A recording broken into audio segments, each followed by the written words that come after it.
जय श्री कृष्ण। ज्ञान सागर बाई बिजल पुरोहित में आप सभी का स्वागत है। तो आज मैं आपको सुनाऊंगी दुर्गा सप्तशती का 9वां अध्याय और वो भी संपूर्ण हिंदी में। निशुंभ वध। बंदूक पुष्प तथा सोने के समान अर्थात लाल तथा पीत मिश्रित वर्ण वाले तथा अपने हस्त में मनोहर सुंदर अक्षमाला, पाश, अंकुश और वर मुद्रा धारण करने वाले अर्धचंद्र उनका आभूषण है तथा वह तीनों नेत्रों से सुशोभित है। मैं उन अर्धनारीश्वर की सर्वदा निरंतर शरण लेता हूँ या लेती हूँ। राजा ने कहा, हे भगवान, आपने रक्त बीज के वध संबंधित देवी के अद्भुत चरित्र का महात्म्य मुझसे कहा। अब रक्त बीज के मारे जाने पर शुंभ और निशुंभ ने क्रोध में भरकर जो काम किया उसे मैं भली भांति सुनना चाहता हूँ। ऋषि ने कहा, हे राजन, जब उस लड़ाई में रक्त बीज तथा अन्य असुर मारे गए तब शुंभ और निशुंभ अत्यंत क्रोधित हो उठे। अपनी विशाल सेना को इस प्रकार मारी जाती देखकर निशुंभ क्रोध में भरकर मुख्य असुर सेना को साथ लेकर देवी की ओर लड़ने दौड़ा। निशुंभ के आगे पीछे तथा अगल बगल बड़े बड़े असुर थे जो क्रोध से होठों को चबाते हुए देवी को मारने के लिए आए। महापराक्रमी शुंभ भी अपनी सेनाओं सहित मातृगणों से युद्ध करके कुपित हो चंडिका देवी को मारने के लिए आया। तब देवी के साथ शुंभ निशुंभ का भयंकर घोर संग्राम छिड़ गया। जिस प्रकार बादल पानी बरसाता है उसी प्रकार वे दोनों बाणों से वर्षा कर रहे थे। चंडिका देवी ने अपने बाणों के असुर से उन दोनों के चलाए हुए बाणों को काट डाला और देवी ने अपने अनेक शस्त्रों से उन दोनों दैत्यों के अंगों में भी चोट पहुंचाई। निशुंभ ने तीक्ष्ण तलवार तथा चमकीली ढाल लेकर देवी के उत्तम वाहन सिंह के मस्तक पर प्रहार किया। देवी ने अपने वाहन के सिर पर प्रहार होते देखकर सुरप्र नामक बाण से निशुंभ की श्रेष्ठ तलवार तथा चमकीली ढाल उसमें अष्टचंद्र जड़े हुए थे के तुरंत टुकड़े टुकड़े कर दिए। तलवार तथा ढाल के छिन्न छिन्न होने पर उस असुर ने शक्ति चलाई, किंतु सामने आने पर देवी ने अपने चक्र से उस शक्ति के 2 टुकड़े कर दिए।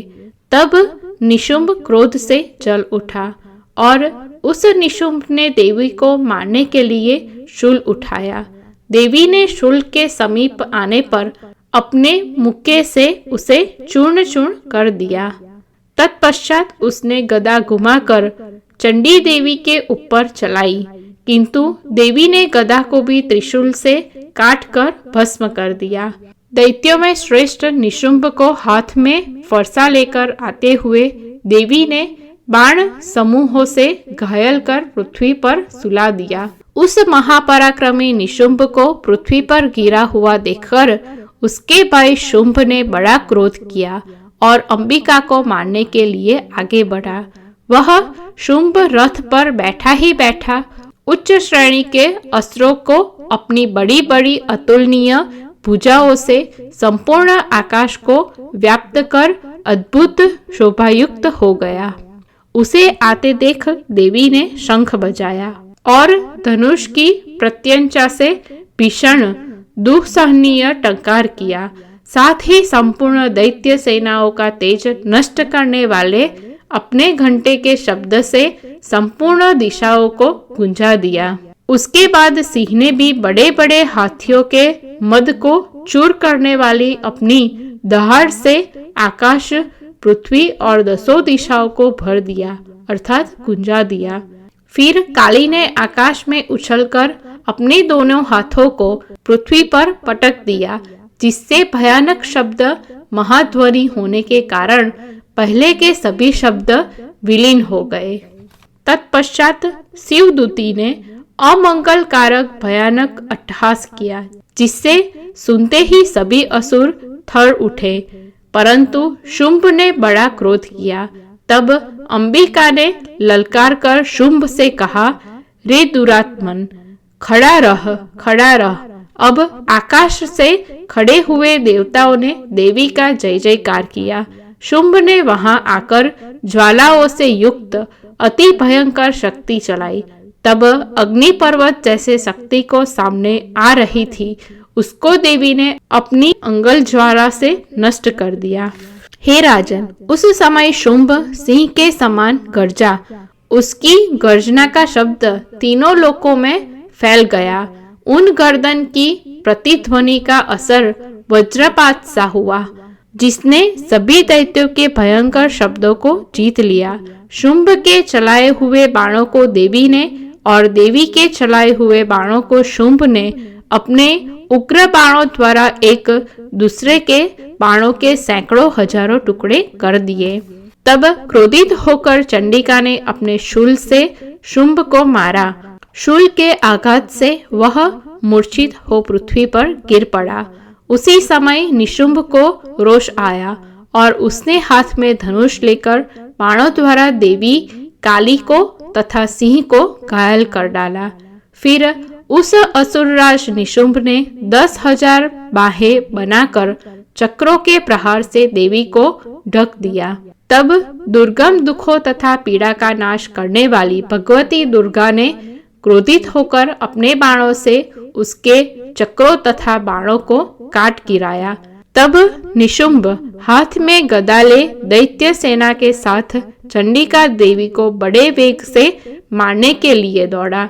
उसके आते ही चंडिका देवी ने अपनी तीक्ष्ण धार वाली तलवार से तुरंत उसकी गदा को काट डाला। तब निशुंभ ने हाथ में शूल ले लिया। देवताओं को कष्ट देने वाले निशुंभ को शूल हाथ में लेकर सामने आते देख चंडिका ने तत्काल ही अपने शूल से उनकी हृदय को छेद डाला। शूल से उसकी छाती फट गई। छाती से एक दूसरा महाबलवान तथा महापराक्रमी पुरुष देवी से खड़ी रह कहता हुआ निकल पड़ा। उस निकलते हुए पुरुष की बात सुनकर देवी ने ठठाकर हंसकर अपनी तलवार से उसका सिर काट डाला। तब वह पृथ्वी पर गिर पड़ा। तदंतर सिंह अपनी तेज दाढ़ों से उन दैत्यों की गर्दनों को कुचल कर खाने लगा। उधर काली और शिवदूती भी अन्य असुरों को खाने लगी। कितने असुरों को कौमारी ने अपनी शक्ति से नष्ट कर दिया तथा अन्य कितने ही महासुर ब्रह्माणी ने मंत्र पुत्र के पवित्र जल से निस्तेज होकर नष्ट हो गए। महेश्वरी ने कितनों को त्रिशूल से काटकर गिरा दिया तथा अन्य कितने ही वाराही के थुतुन के प्रहार से चूर चूर होकर पृथ्वी पर गिर पड़े। वैष्णवी ने अपने चक्र से दैत्यों के खंड खंड कर डाले। इंद्री ने बहुत से दैत्यों को अपने हाथों से छोड़े गए वज्र से मार डाला। कुछ असुर नष्ट हो गए, कुछ उस महासंग्राम से भाग गए तथा कितनों को काली, शिवदूती और सिंह ने खा डाला। तो यह था हमारा आज का विषय और वीडियो। हमारा आज का विषय और वीडियो आपको कैसा लगा हमें जरूर बताइए। हमारे वीडियो को लाइक और शेयर अवश्य कीजिएगा और अभी तक हमारे चैनल को सब्सक्राइब नहीं किया है तो जल्द से जल्द हमारे चैनल को सब्सक्राइब कीजिए। आप सभी का धन्यवाद।